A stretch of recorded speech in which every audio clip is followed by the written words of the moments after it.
Muy bien, buenas noches. Vamos a comenzar el tercer capítulo, digamos, de este módulo de intoxicaciones. Por favor, denme un comprendido si el audio está bien y las imágenes se ven con claridad. Perfecto. Muy bien.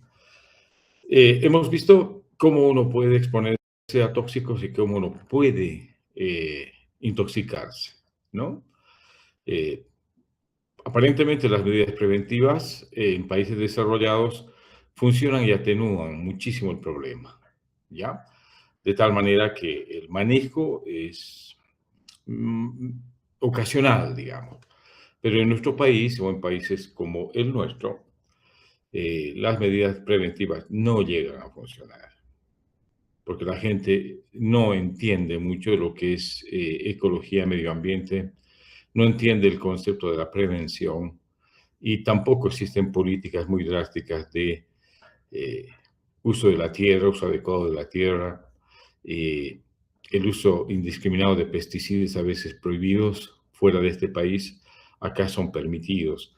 Por lo tanto, hay intoxicación por productos químicos altamente peligrosos. Pero también la contaminación viene por la contaminación de los ríos por la extracción del oro, ¿ya? Y el oro extraído de manera clandestina tiende a contaminar gravemente las fuentes acuosas donde hay también vida, los peces, y el consumo humano de peces afecta gravemente la salud de peces contaminados, afecta la salud del ser humano. Por lo tanto, las medidas no son muy adecuadas. Por lo tanto, casi siempre tenemos que hablar de un manejo de la intoxicación. Y para esto vamos a ver los aspectos más importantes de este capítulo, ¿ya?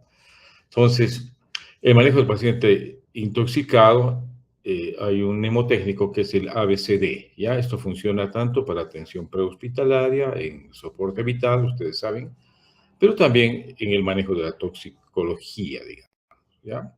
Es decir, A significa vía aérea, B significa respiración, C circulación y D significa dextrosa, ¿ya?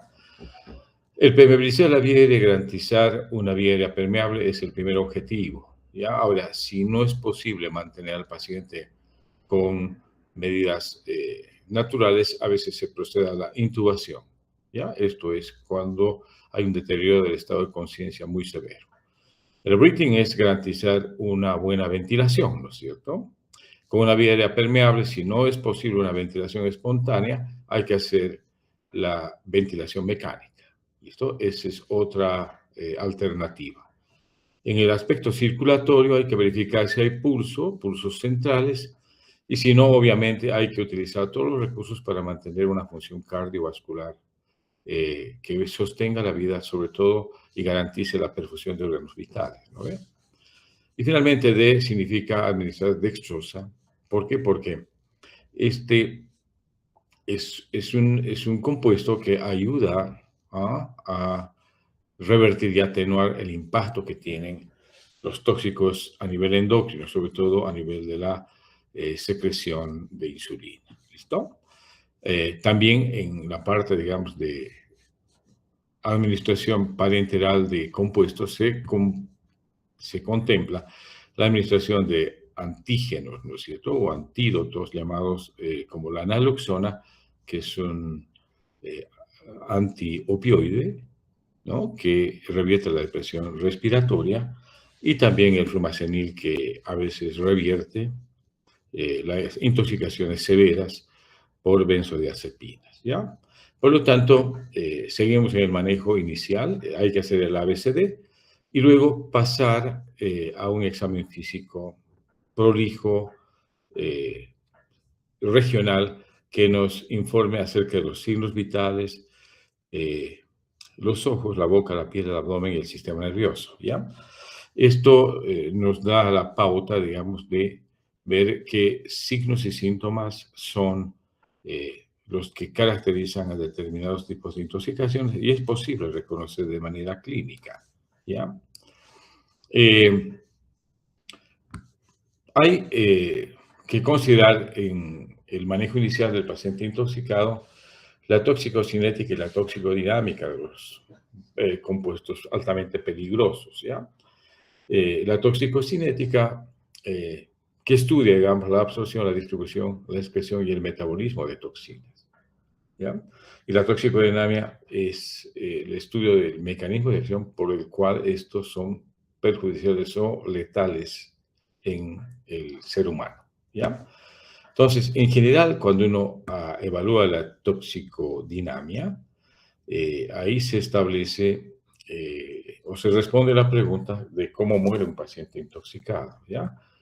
En general depende mucho del tóxico, pero fíjate, cuando hay intoxicación por estimulantes potentes como la efedrina, anfetaminas, cocaína, que son agonistas adrenérgicos o agonistas adrenérgicos directos e indirectos, hay taquicardia ventricular, fibrilación y obviamente esta arritmia puede llevar al paro cardiorrespiratorio, ¿ya? Lo mismo pasa con los digitálicos, que son compuestos que se utilizan para insuficiencia cardíaca, son agentes que mejoran la función cardíaca, pero la intoxicación digitálica puede llevar también a la instalación de arritmias letales, ¿ya? Lo mismo la teofilina, que hemos visto que es un fármaco que es un inhibidor de la fosfodiesterasa que tiene un efecto broncodilatador, pero tiene un margen terapéutico, un margen de seguridad muy estrecho y puede causar graves intoxicaciones. Es por eso que cada vez se lo utiliza menos, ¿ya? Ahora, esto es en cuanto a intoxicaciones por algunos compuestos. Ahora, hay otro tipo de presentación de la toxicidad y son las convulsiones, la hiperactividad muscular y la rigidez. Esto puede ser provocado por fármacos que producen toxicidad y que incluyen antidepresivos, la isoniazida, la difenhidramina, la cocaína y las anfetaminas, ¿ya? Estos pueden producir la muerte. ¿Estamos? En el caso del paracetamol, que es un compuesto que es un antipirético muy utilizado, puede haber toxicidad hepática muy importante con necrosis y obviamente puede llevar a la muerte en 48 a 72 horas si no se hace un tratamiento oportuno, ¿ya? Entonces, si ustedes se fijan, hay cuadros clínicos que se pueden reconocer y que nos pueden dar pautas de intoxicación por determinados compuestos, solo sabiendo la toxicodinamia, ¿ya? Y deduciendo a través del cuadro la probable intoxicación que el paciente está sufriendo, ¿ya? Entonces, ¿qué hay que hacer para hacer un buen diagnóstico, ¿no? Además de nosotros hacer el ABCD, hay que hacer un examen físico prolijo para detectar signos y síntomas y además hay que eh, acudir a estudios por imagen, a veces las radiografías y procedimientos de laboratorio, ¿no? Que son importantes para el diagnóstico. Por ejemplo, gases sanguíneos o gasometría, ¿no? Los ionogramas, que son importantes, pruebas de función renal, la osmolaridad sérica, electrocardiogramas, radiografía de tórax, a veces tomografía de tórax o radiografías y tomografías de cráneo, son importantes. ¿Listo? Ahora, hay dos conceptos cuando uno maneja inicialmente a un paciente intoxicado. Hay que hacer la desintoxicación lo más pronto posible, ¿ya? ¿Y esto qué implica? Cuando el tóxico es altamente liposoluble y la piel es el órgano o la estructura por donde el tóxico ingresa al organismo, hay que retirar la ropa contaminada, hay que lavar prolijamente toda la piel con agua y jabón, ¿listo? Y la ropa se puede enviar al laboratorio para que se haga una muestra y un análisis de identificación del tóxico, ¿ya? Eso es cuando es a través de la piel. Y cuando es por ingestión, hay que considerar en el caso gastrointestinal las siguientes medidas. Uno, la emesis, que ya no se recomienda porque en pacientes que tienen deterioro del estado de conciencia pueden inducir a la broncoaspiración. El lavado gástrico se puede poner sonda nasogástrica u orogástrica. Esto sí es útil para evitar, ¿no? Que se absorba gran cantidad de tóxicos, se puede aliviar bastante la carga tóxica. El carbón activado, que es otro compuesto que absorbe gran fármacos y venenos, ¿ya? Es una, ¿qué te digo? Es un excelente compuesto que es parte de lo que se llama el antídoto universal, ¿ya? Y los catárticos, que aceleran la eliminación de toxinas en el tracto gastrointestinal y reducen el tiempo de absorción, digamos, ¿no? Entonces, estas son las medidas de desintoxicación más importantes en el manejo inicial, ¿ya? Vamos a tratar de ver quiénes están tocando la puerta para ver si pueden ingresar, ¿listo? Por un ratito, vamos a ver.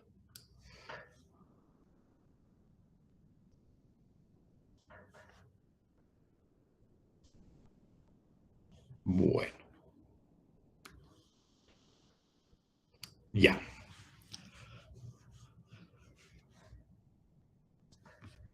¿Qué sigue? Vamos a ver esto, ¿ya? Hay pruebas toxicológicas importantes que nos ayudan a detectar el compuesto tóxico, ¿ya? Hay muestras rápidas, por ejemplo, de orina, donde muy, si bien son muy precisas, pero es para pocas clases de medicamentos, ¿ya? Pero a veces también hay falsos positivos y falsos negativos, ¿listo? Es una prueba toxicológica quizás menos confiable, digamos, porque no es muy precisa, muy específica, ¿ya? Hay muchos falsos positivos y falsos negativos, ¿ya? Ahora, otra cuestión a considerar es que cualquier prueba de toxicológica que uno pida, por ejemplo en sangre, estas pruebas a veces no están disponibles de manera inmediata, ¿ya? Eh, y por lo tanto, el esperar a veces no es muy recomendable, ¿ya? A veces se impone en esto la clínica y la sospecha clínica, ¿ya? Para tomar medidas en el manejo inicial, ¿listo? Por ejemplo, los bloqueos de los canales de calcio, que son compuestos muy tóxicos, no se incluyen a veces en los procesos de detección, son difíciles de detectar, ¿ya? También los beta bloqueantes y la isoniazida, que es un antituberculoso, ¿ya?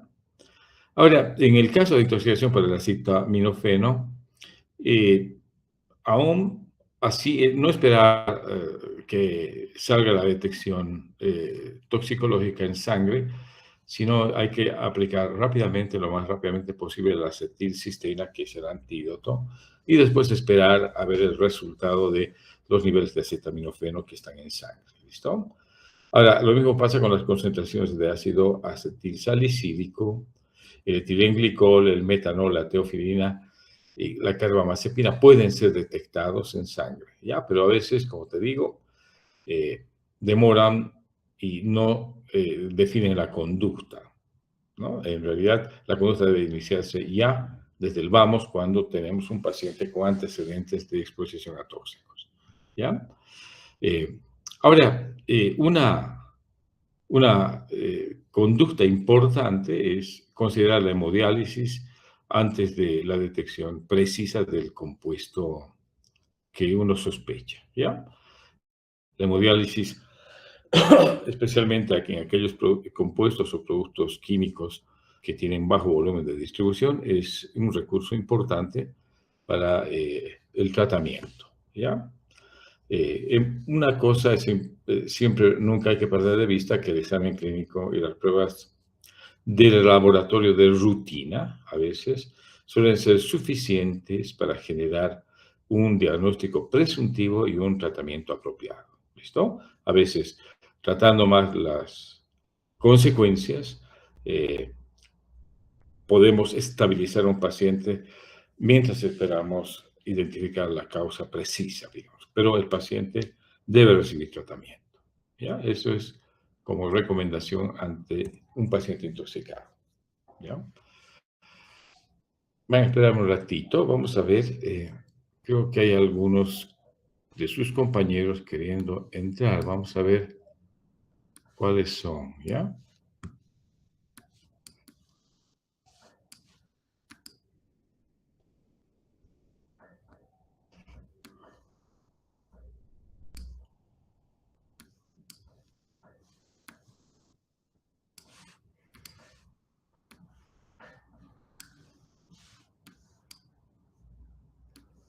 Estoy seguro que no puedo verlos. A ver, añadir a personas. Ya.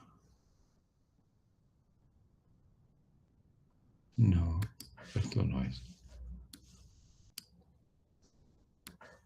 Muy bien. Si están los representantes acá, mándenles un mensajito que entren directamente al Meet con su cuenta institucional. ¿Listo? Esto les va a permitir no pedir permiso e ingresar directamente. ¿Ya? Ahora, habíamos hablado de hemodiálisis como un recurso importante en el tratamiento. Este es excelente recurso cuando los fármacos o compuestos tienen bajo volumen de distribución. ¿Listo? Como el ácido valproico, la carbamazepina, el etilenglicol, el fenobarbital, el litio, el metanol, la metformina, el salicilato y la teofilina. ¿Listo? La hemodiálisis es un muy buen recurso porque rápidamente está indicada en el manejo del paciente intoxicado. Sin embargo, la hemodiálisis no es efectiva o útil cuando hablamos de intoxicación por compuestos que tienen un amplio volumen de distribución. No es útil la hemodiálisis en la intoxicación por anfetaminas, antidepresivos, benzodiazepinas, bloqueadores de los conductos de calcio, la digoxina, intoxicación por digoxina, también tampoco, digamos, funciona en fármacos antipsicóticos o intoxicaciones por beta bloqueantes, ¿no ve? Como el propranolol y el metoprolol. Tampoco es útil en la intoxicación por opiáceos. ¿Listo?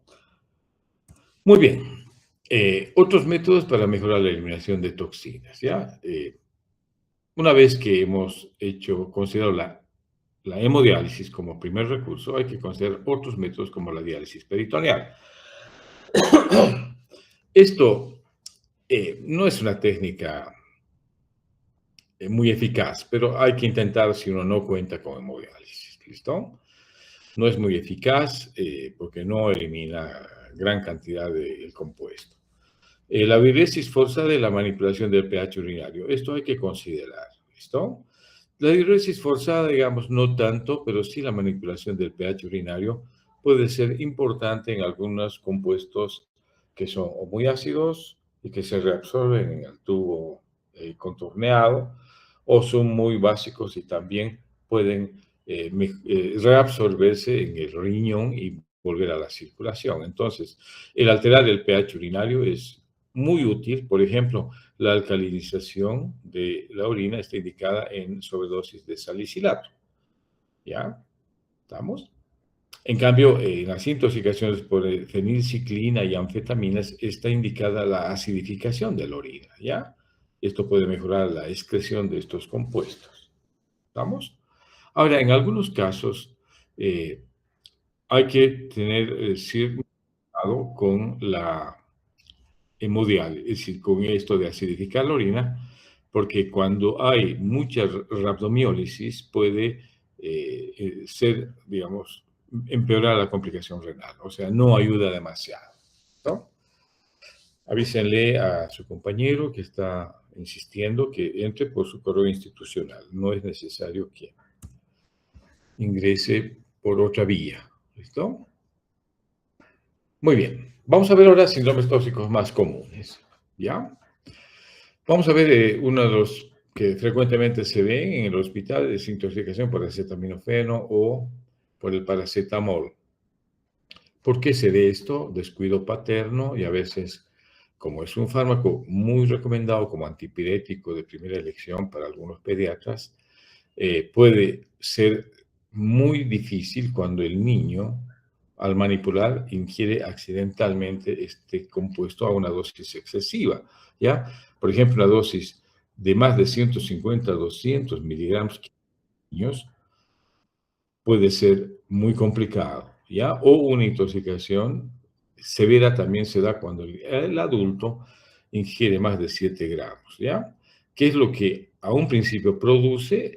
No es gran cosa, fíjense, es asintomático, da molestias gastrointestinales, pero a las 24 a 36 horas puede establecerse una necrosis hepática y una insuficiencia fulminante, ¿ya? Por lo tanto, es muy peligroso el acetaminofeno cuando no se lo administra o no se da la dosificación adecuada, ¿ya? Eh, Otro compuesto que... Ahora, ¿qué es lo que hay que hacer cuando hay toxicidad por el acetaminofeno? Hay un antídoto llamado acetilcisteína, ¿ya?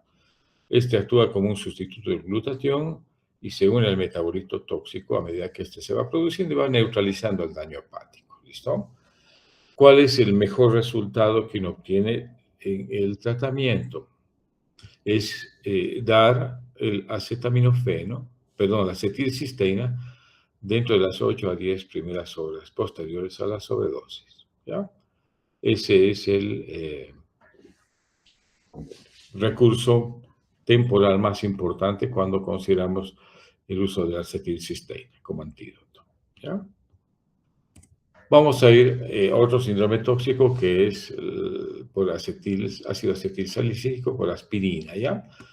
Es una causa menos frecuente en niños, pero es muy severa cuando se presenta, ¿ya? El primer signo de toxicidad cuando se ingiere el ácido acetilsalicílico es la hiperventilación y la alcalosis respiratoria, ¿ya? ¿Verdad? Luego se establece acidosis metabólica y hay un aumento de la brecha aniónica. ¿Listo? Y hay gran acumulación de lactato. ¿Listo? Para, ¿no? Y como compensación a esto, el riñón excreta gran cantidad de bicarbonato. Esto para compensar la alcalosis respiratoria. ¿Estamos? ¿Qué se hace en estos casos? Primero, yo les digo, siempre hay que pensar en la desintoxicación, ¿no ve? Se puede hacer lavado gástrico, administrar carbón activado e inclusive se indica la irrigación intestinal total, ¿no? Con una sonda nasoentérica, ¿ya? Hay que hacer una hidratación vigorosa para reemplazar pérdidas, ¿no ve?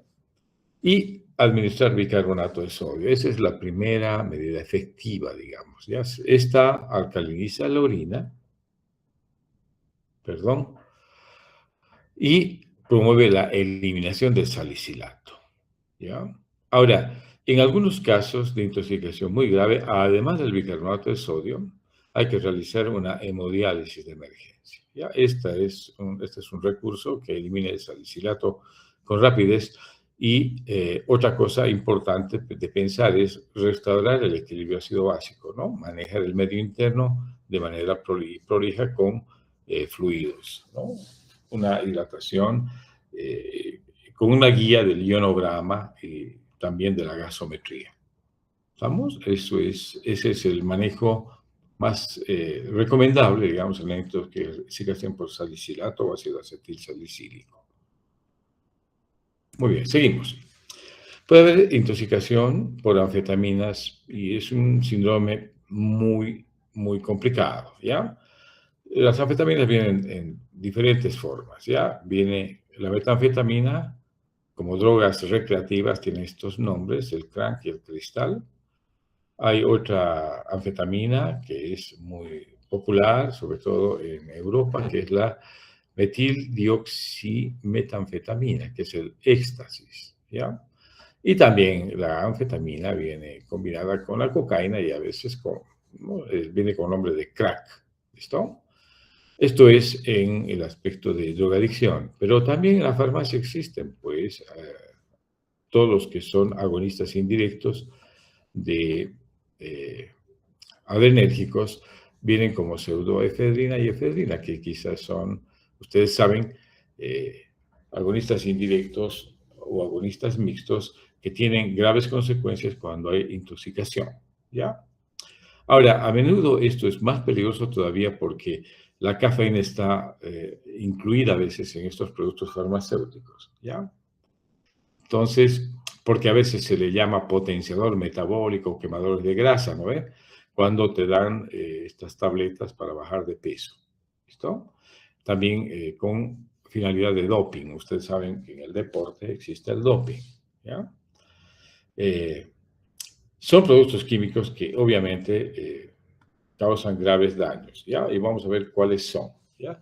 Los efectos de estos estimulantes son euforia, vigilia, sensación de poder y bienestar, ¿no? Los jóvenes experimentan a un principio esta situación y por lo tanto se hacen adictos, ¿ya? Pero ¿qué pasa a medida que va pasando el tiempo? Necesitan más dosis para obtener o buscar el mismo efecto y empiezan a manejar ya sobredosis, ¿ya? Y aquí ya hay otro cuadro clínico, ¿no? Que se caracteriza por inquietud, agitación, hipertensión, taquicardia. A veces hay convulsiones, ¿no? Con hipertermia y a veces estas convulsiones producen rhabdomiólisis. ¿Estamos? Lo peligroso de esto son las convulsiones y la hipertermia, ¿ya? Estas deben ser tratadas de manera inmediata, ¿ya? ¿Qué hay que hacer en caso de intoxicación con este cuadro clínico de convulsiones y hipertermia? ¿Ya? Hay que dar medidas generales, hay que administrar benzodiazepinas como el lorazepam para las convulsiones y obviamente hay que bajar la temperatura, ¿no? Por medios físicos, que es quizás el medio más eficaz. ¿Listo? ¿Ya? Ahora, cuando se establece parálisis neuromuscular, se puede manejar la intoxicación con el becuronio, ¿ya? Porque este suprime la actividad y esto puede ocasionar rhabdomiólisis. El becuronio produce una parálisis que suprime la actividad muscular y evita la producción de mioglobinuria, que es nefrotóxica, ustedes saben. Muy bien, estas son las anfetaminas y estimulantes. ¿Con qué frecuencia se ve esto? Les digo, no tanto en hospitales de tercer nivel. A veces los pacientes no llegan a los hospitales de tercer nivel, sino se atienden en hospitales de segundo nivel y a veces no se reconoce muy bien eh, la toxicidad y la causa, digamos, no se identifica con facilidad, ¿no? Y cuando se deriva el paciente a veces ya es demasiado tarde porque no llegan a ser atendidos en hospitales de tercer nivel, ¿ya? Muy bien, seguimos. ¿Hay agentes anticolinérgicos? Sí, ustedes saben de que no solamente los compuestos que hemos descrito como anticolinérgicos tienen efecto anticolinérgico, sino hay otros fármacos como los antihistamínicos y los antidepresivos tricíclicos que tienen efectos anticolinérgicos y también los alfa bloqueadores, ¿listo? Entonces, un anticolinérgico tiene efectos y producen el clásico síndrome llamado antimuscarínico, ¿no es cierto? ¿Ya? ¿Se acuerdan ustedes? Eh, la atropina es el principal compuesto, digamos, y produce efectos como rojo como una remolacha, ¿no ve? Eh, Hipertérmica como una liebre, seca como un hueso, ¿no ve? Ciego como un murciélago y loco como una cabra, ¿no ve? O como un sombrerero. Entonces, todo este cuadro clínico es muy importante de saber porque se puede reconocer muy fácilmente este tipo de intoxicación. Y acá sí tenemos mucha experiencia en este tema, ¿no? ¿Ya? Perdón, vamos, ¿no? Entonces, ¿qué se puede hacer? Ya el tratamiento es, aquí sí hay y la urgencia de sedar con benzodiazepinas y utilizar la fisostigmina, que es un agente colinérgico, ¿no ve? Este es un agente que es un agonista indirecto, o sea, inhibidor de la colinesterasa que produce efectos colinérgicos. Por lo tanto, es el antídoto específico, ¿ya? Que se utiliza en la intoxicación por anticolinérgicos, ¿ya? Ahora, obviamente, esto está recomendado en casi todas las intoxicaciones por fármacos que tienen efecto anticolinérgico, excepto en los antidepresivos tricíclicos, ¿ya? Porque acá hay una cardiotoxicidad importante y la fisostigmina puede agravar la cardiotoxicidad de los antidepresivos tricíclicos. Mucho cuidado, ¿ya? Espera un ratito. Está saltándome el PowerPoint, ¿ya? Ahora, cuando hay retención urinaria se puede hacer cateterismo o colocación de una sonda Foley, ¿ya? Muy bien, hasta acá agentes anticolinérgicos. Muy bien, vamos a ver los antidepresivos tricíclicos. Ya los habíamos mencionado anteriormente, ¿no ve? Que tienen efecto anticolinérgico importante, ¿ya? Y mencionamos la amitriptilina, la desipramina, la doxepina, ¿listo? Que cuando se ingieren en más de 1 gramo, por ejemplo, de un tricíclico, más de 1 gramo, se considera potencialmente letal, ¿ya?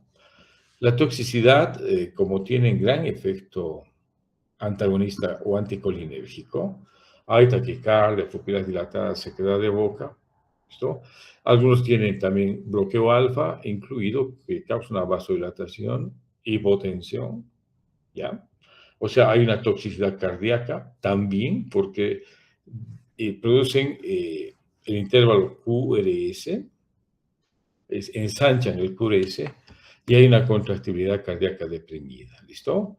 Esto puede llevar a una taquicardia ventricular y un paro cardiorrespiratorio, ¿no? Entonces, ¿qué se recomienda en el tratamiento? Hay que hacer medidas de apoyo, intubación endotraqueal para ventilar mejor, ¿ya? Y hay que dar líquidos intravenosos, ¿listo? Ahora, como hay una grave depresión cardíaca, hay que agregar dopamina o norepinefrina, que son agentes presores, ¿listo? Y obviamente el antídoto ideal para atenuar la toxicidad cardíaca por estos antidepresivos es el bicarbonato de sodio, ¿listo? Este proporciona un rápido incremento del sodio que ayuda a superar el bloqueo del canal de sodio, ¿ya? Porque hay una depresión por una contractividad cardíaca que está deprimida, por lo tanto, y esto es por una disminución, un bloqueo de los canales de sodio. Al administrar bicarbonato de sodio revertimos esto en el tratamiento, ¿listo? Estas son las medidas más recomendadas, ¿no? Que integran el tratamiento de intoxicación por antidepresivos tricíclicos. Muy bien. Inhibidores de la aminoxidasa, ya no se ve mucho esto porque son antidepresivos antiguos, ¿ya? Estos, la talidocaína y la fenilcina prácticamente han sido desplazadas, ya no se utilizan ni se consideran en ninguna terapia farmacológica. Pero sí se ha visto intoxicaciones por estos compuestos, ¿ya? Que son los antidepresivos más recientes, ¿no ve? Hay que tener los inhibidores de la recaptación de serotonina y los inhibidores de la recaptación de serotonina y noradrenalina, ¿no? Pero en estos casos, fíjense, la fluoxetina, paroxetina, citalopram y la venlafaxina son los antidepresivos más involucrados, digamos, en toxicidad, ¿ya? Puede causar convulsiones, prolongación del QT, arritmia tipo torsada de Points, ¿ya? Y un síndrome serotoninérgico muy importante, ¿no? Que se caracteriza por hipertermia, hiperactividad muscular y agitación. ¿Listo? Y también los antipsicóticos, ¿no? Las más antiguas, las fenotiacinas, ¿no? Y los butirofenonas, no se utilizan mucho, pero sí puede haber toxicidad por antipsicóticos que actualmente se utilizan, ¿no ven? Prolongan el QT, pueden ocasionar depresión, convulsiones e hipotensión, ¿estamos? Son, digamos, de mucho cuidado porque pueden asociarse a síndromes neurolépticos malignos, ¿no ve? O sea, producen un síndrome muy parecido al Parkinson, ¿ya? Esto es en cuanto a los antipsicóticos, ¿no? Las más antiguas, las llamadas fenotiacinas, ¿no? Veamos la aspirina, ¿listo? Esto hemos visto ya anteriormente, quizás lo volvemos a mencionar, ¿no? hemos dicho que hay que alcalizar la orina, ¿no es cierto? ¿Ya? Aquí está un poquito explicada la dosificación, ¿no? Que puede llevarte a toxicidad, ¿listo? Y obviamente la conducta que ya la hemos estudiado en la anterior diapositiva, ¿ya? Esto, ¿qué pasa con los beta bloqueantes? ¿Ya? Hemos dicho el propranolol, el pindolol, el metoprolol, etcétera, tienen también estrecho margen terapéutico, ¿ya? Una sobredosis puede inhibir gravemente los receptores beta 1 y beta 2, ¿ya? El más tóxico de todos es el propranolol, que es el no selectivo, ¿no? El que afecta tanto a uno como a otro receptor, ¿ya? Duplicando o triplicando la dosis puede haber toxicidad muy grave, ¿ya? Entonces, en dosis altas, ¿cuáles son los efectos, ¿ya? Más comunes de toxicidad? Bradicardia e hipotensión. Es lo primero que se presenta. Luego siguen las convulsiones y el bloqueo de la conducción cardíaca con un QRS ancho en el electrocardiograma. ¿Listo? ¿Qué se debe hacer en el tratamiento? Hay que, primero, elevar la presión arterial, ¿no? Con líquidos intravenosos y se puede dar beta agonistas y atropina. ¿No? El glucagón también es un antídoto útil cuando hay intoxicación por beta bloqueantes, ¿ya? Entonces, el glucagón, líquidos intravenosos, beta agonistas y atropina. ¿Estamos? Hay que monitorizar estrechamente la parte hemodinámica para revertir el efecto depresor del beta bloqueante. Muy bien. Intoxicación severa, los bloqueantes de los canales de calcio, ¿no? Ustedes saben, hay bloqueantes de canales de calcio que son de acción predominantemente vascular, de acción predominantemente cardíaca y de acción mixta, digamos, ¿no? Entre los bloqueantes de los canales de calcio de acción predominantemente vascular están la dihidropiridina, ¿no ve? Amlodipina, felodipina, radipina, nicardipina, ¿no ve? Hagan la lista, ¿no ve? Luego están el verapamilo y el diltiazem, ¿no ve? Que son mixtos y algunos predominantemente cardíacos, ¿no ve? La toxicidad de estos es grave, ¿ya? Puede producir la muerte con variaciones muy pequeñas de la dosis estándar o dosis recomendada, ¿ya?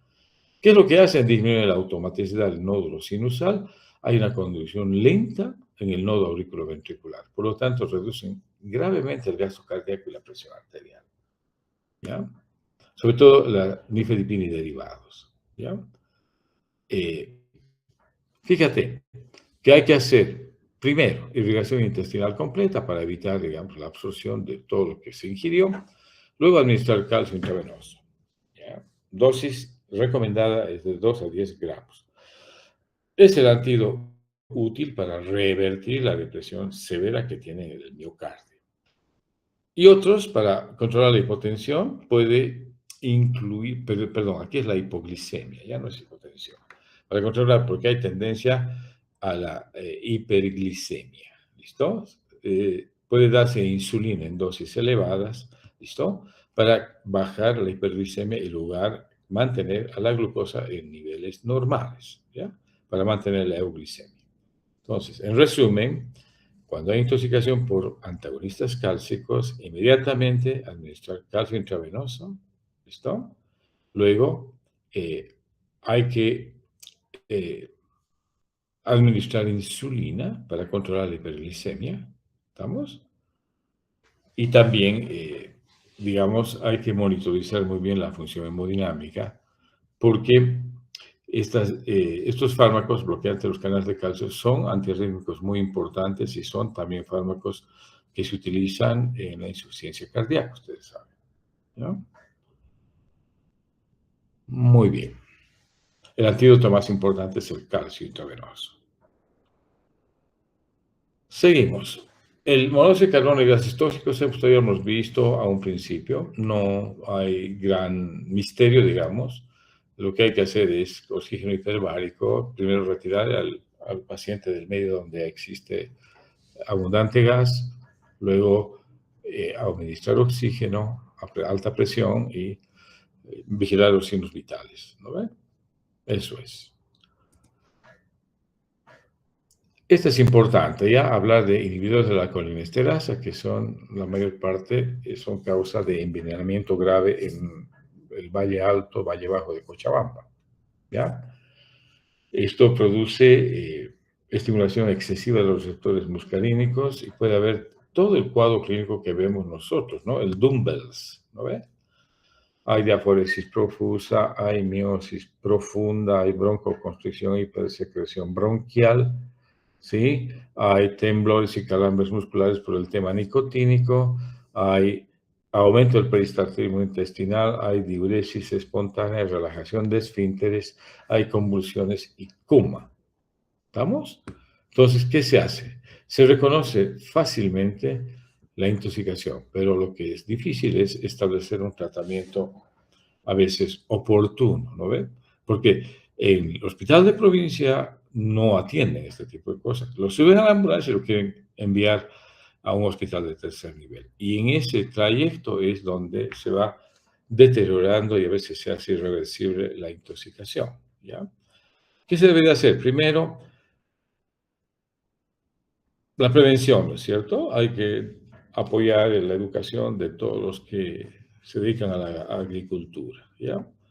Eh, lo primero hay que administrar pralidoxima y atropina, ¿no? Es el antídoto que funciona, ¿ya?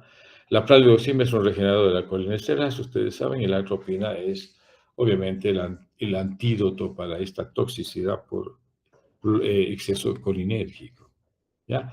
Es un inhibidor competitivo en los sitios muscarínicos. Muy importante, pero no actúa en los nicotínicos, ¿listo? En cambio, la pralidoxima sí actúa tanto en la colinesterasa que está, o sea, que ha sido bloqueada tanto en sitios muscarínicos como en sitios nicotínicos. Por lo tanto, es importante considerar ambos fármacos.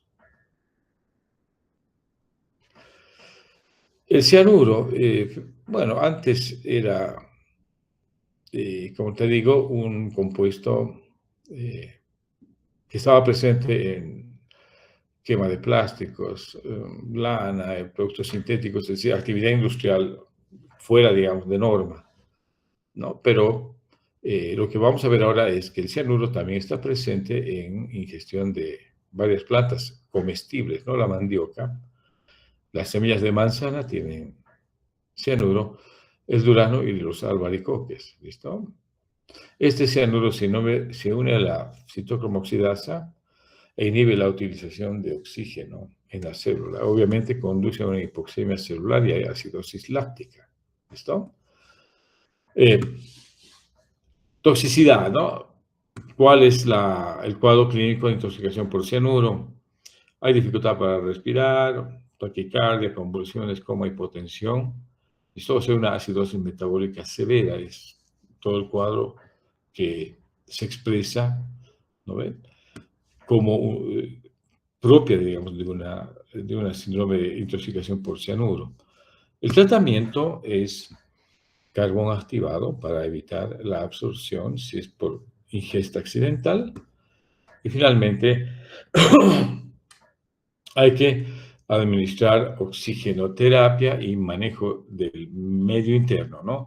Hidratación vigorosa y sobre todo es decir, monitorizar muy bien las funciones vitales que pueden obviamente, si es taquicardia hay que dar bloqueantes beta, ¿listo? Y obviamente para las convulsiones se administra benzodiazepinas que son eficaces para evitar eh, la complicación de paro cardiorrespiratorio que puede haber. ¿Ya? La digoxina es un fármaco que vamos a verlo cuando veamos el módulo cardiovascular. ¿Hay toxicidad por sobredosis? Sí, ¿ya? Eh, Obviamente, los pacientes que reciben tratamiento con digoxina a largo plazo, a menudo también tienen una terapia paralela que es diurético, ¿listo? Y esto obviamente puede alterar depresión de potasio. O sea, favorecen la depresión de potasio, a no ser de que estén tomando diuréticos ahorradores de potasio, ¿ya? La intoxicación por digoxina, fíjate, da bastante problema. hay vómitos, hipercalemia, o sea, aumento del potasio, perdón, sí, o sea, a un principio retiene potasio, ¿listo? Pero como viene asociado a un diurético, a veces el resultado es que se depleta el potasio y hay más bien hipopotasemia, ¿listo? Ahora, ¿cuál es la cardiotoxicidad? La digoxina es bradicardia sinusal, bloqueo auriculoventricular, ¿ya? Ritmo de un acelerado, puede haber taquicardia auricular, latidos ventriculares prematuros y establecimiento de la taquicardia ventricular. Y esto es una arritmia severa, ¿no es cierto? El tratamiento, a un principio hay que hacer atención general, ¿no? Hidratar el ABCD que les dije y administrar atropina. ¿Ya? Esto es para revertir la bradicardia o el bloqueo auriculoventricular. Pero lo más importante es el uso de anticuerpos antidigoxina, que deben administrarse por vía intravenosa. ¿Ya? Este es un fármaco necesario en la intoxicación por digoxina. Anticuerpos antidigoxina. Aquí, la verdad, desconozco si en los servicios de emergencia existe este compuesto. ¿Ya? El cianuro ya lo hemos visto, la digoxina. Esto, el etanol, ¿ya? Estamos terminando. Los borrachos están por todo lado, ¿no es cierto? Ustedes van a ver en la semana médica, hay bastante de esto, ¿no ven? Pero obviamente cuando se toma con medida, puede ser una bebida recreativa, digamos, ¿no? Pero cuando se excede, puedes llegar a tener síntomas de intoxicación, ¿ya? A tal punto que puedes llegar a deprimir tu función respiratoria, puedes terminar en coma, hay hipotermia, ¿listo? Especialmente cuando los niveles de etanol están por encima de 300 miligramos por decilitro. Esto puede llevarte al coma profundo, ¿ya? ¿Estamos? Eh, el tratamiento, ¿qué se hace en una intoxicación por el etanol sobre todo? ¿Ya? Hay que proteger la vía respiratoria, ayudar a la ventilación. Ahora, administrar líquidos intravenosos para combatir la hipotensión. Hay que proteger el enfriamiento a través del calentamiento corporal, abrigando al paciente, ¿no ven? ¿Listo? Y en algunos casos, el, digamos, cuando hay asociación, digamos, de intoxicación del etanol más benzodiazepinas, que a veces se da, ¿no es cierto? Se puede administrar la administración, o se considera la administración de flumazenil, ¿ya? En pacientes con sobredosis de benzodiazepinas, ¿ya? Ahora, ¿no tiene antídoto el etanol? No. ¿Estamos? Eh, lo que sí se puede hacer, como te digo, son medidas generales que peleen contra la hipotensión y eviten la hipotermia. ¿Estamos? Y obviamente una adecuada hidratación también es importante. ¿Ya? Aquí está el metanol y el etilenglicol. Fíjate, estos son potentes depresores del sistema nervioso central. ¿Ya? Sobre todo, eh, inicialmente el paciente parece borracho, pero después de varias horas empieza a tener acidosis metabólica y empieza a hiperventilar, obviamente con una alteración severa de estado mental, ¿ya? Puede llegar a tener alteraciones visuales, inclusive se produce ceguera. ¿Y qué se recomienda cuando hay intoxicación por estos compuestos? El fomepisol es el primer fármaco a ser considerado, ¿ya? Y también el etanol, ¿ah? El alcohol etílico también es un antídoto eficaz, ¿ya? Pero como te digo, hay que manejar esto con bastante monitoreo, ¿listo? Muy bien, vamos a ver intoxicación por hierro. Ustedes saben de que hay necesidad de utilizar el hierro cuando hay anemia ferropénica, ¿no ve? ¿Ya? Es muy recomendado, sobre todo en el embarazo y en estados, ¿no?, de gente que tiene riesgo aumentado, ¿no es cierto? Adolescentes, gente que tiene pérdidas sanguíneas constantes, a veces hacen anemia hipocrómica y microcítica, ¿ya? Pero el hierro es peligroso cuando accidentalmente el niño ingiere y obviamente puede intoxicarse fácilmente, ¿ya? Eh, bueno, para esto, ¿qué se da para la intoxicación por hierro? Hay dos tratamientos posibles, ¿no ve? Uno de ellos es la deferoxamina, ¿ya? Que es por vía parenteral, y otro es el Deferacirox, que es por vía oral, ¿ya? Es el quelante más importante utilizado en la intoxicación por hierro. ¿Listo? Esto no vamos a ver. La teofilina sí vamos a ver, porque este es un fármaco broncodilatador que causa intoxicaciones graves, ¿ya? Hay a veces sobremedicación accidental que puede inducir a toxicidad, ¿ya? ¿Qué se produce? Sobre todo taquicardia sinusal y temblor, ¿ya? Ahora, también puede haber hipotensión, además de la taquicardia, hay hipocaliemia e hiperglicemia, ¿ya? Y rápidamente se establecen arritmias cardíacas, ¿no? Auriculares, taquicardia auricular, contracción ventricular prematura y taquicardia ventricular, ¿ya? Eh, los niveles más graves se establecen o se presentan cuando hay una sobredosis mayor a 100 miligramos esta concentración es mayor a 100 miligramos por litro, ¿ya? El tratamiento, cuando hay intoxicación por teofilina, incluye atención, medidas generales, ¿no? Vigilar muy bien la vía aérea, ventilación, oxigenoterapia y administrar el propranolol y beta bloqueantes para el tema de la hipotensión, ¿ya? ¿Ya? También llegan a ser antídotos útiles para la toxicidad cardíaca. ¿Vamos? Porque lo que pasa es de que hay arritmias cardíacas, ¿no ve? Hay taquicardia y hay taquicardia que no solamente es auricular, sino que puede convertirse en una taquicardia ventricular. Por el propranolol y los beta bloqueantes, como el esmolol, que son cardioselectivos, neutralizan este efecto, ¿ya? Y este cuadro es el que lo tienen en el libro. Ustedes van a ver los antídotos, los tóxicos y los antídotos más importantes, ¿ya? ¿Estamos? Es un cuadro, ustedes lo van a estudiar, lo van a revisar, que es un poco el resumen de lo que hemos explicado en esta clase. ¿Listo? Muy bien. Y con esto habríamos terminado, jóvenes, el tema de hoy. ¿Listo? ¿Hay alguna pregunta?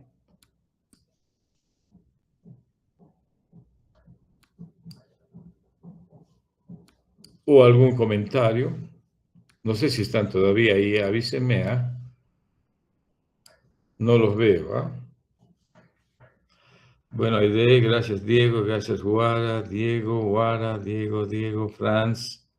Bueno, veo algunos nombres, ¿no ven?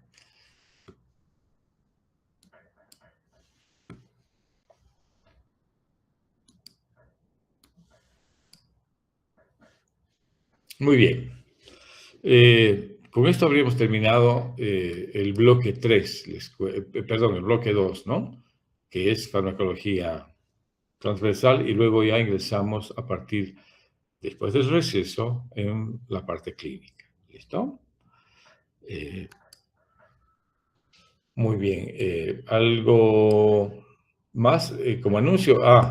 Recomendarles que esta vacación, este receso, aprovechen para descansar, pero también para ordenar un poco su ah, actividad descuidada, ¿no? Todo aquello que uno deja de lado durante las clases, a veces en época de vacación, hay que darle importancia, ¿listo? Entonces, dedíquense un poco a hacer deporte, a relajarse un poco, distenderse un poco, porque el tiempo que viene es un tiempo de exámenes y obviamente hay que eh, tener un buen estado anímico también, ¿no? Hay que hacer un feedback, un reseteo de, el estado de ánimo y también de algunas cosas que pueden mejorar tu rendimiento Hay que darle importancia a eso. ¿Listo? Muy bien. Jóvenes, entonces un gusto. Tengan una feliz vacación y nos vemos al retorno del receso, pues. Gracias, doctor. Muy bien. Hasta luego. Hasta luego, doctor. Hasta luego. Buenas noches, doctor. Hasta luego. Hasta luego. Buenas noches.